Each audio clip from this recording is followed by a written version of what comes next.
ওয়ালা তামুতুন্না ইল্লা ওয়া আনতুম মুসলিমুন।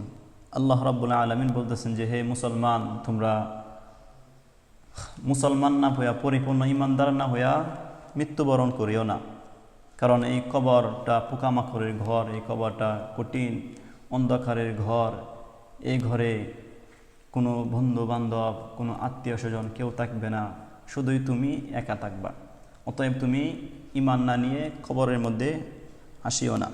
তেমনিভাবে রাসূল সাল্লাল্লাহু আলাইহি সাল্লামের মেয়ের যখন ইন্তেকাল হয়ে গেল, ফাতেমা রাদিয়াল্লাহু তাআলা আনহার যখন মৃত্যু হয়ে গেল, যখন তাকে কবরের মধ্যে রাখা হইল, রাখে যখন আসবে তখন আলী রাদিয়াল্লাহু তাআলা আনহু কবরকে বললেন, হ্যাঁ কবর, তুমি জানো আজকে তোমার কবরে আমি কাকে রেখেছি? যিনি জান্নাতের সর্দার হবেন, যিনি রাসূলের মেয়ে, যার জন্য দুনিয়া সৃষ্টি হইল, যার উপর আল্লাহ রাব্বুল আলামিন এই কুরআন নাজিল করেছেন, যার উপর আল্লাহ রাব্বুল আলামিন, যাকে সৃষ্টি না করলে দুনিয়া সৃষ্টি করতো না, তারই মেয়েকে আমি তোমার বুকে রেখেছি, অতএব তুমি তার সাথে খারাপ আচরণ করিও না।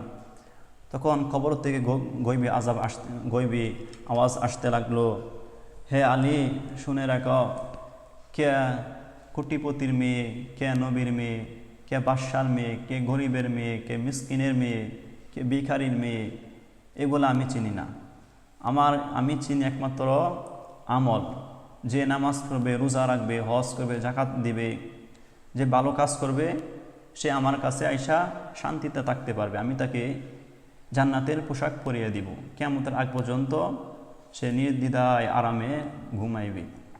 আর যে ব্যক্তি নামাজ পড়বে না, রোজা রাখবে না, মানুষের হক মেরে খাবে, আমানতের খেয়ানত করবে, আমি খবর তাকে এমনভাবে আমি সাপ দিব যে এক পাঁজরের হার আরেক পাঁজরে নিয়ে যাব। অর্থাৎ এমনভাবে এক পাঁজরের হার আরেক পাঁজরে আমি নিয়ে নিব।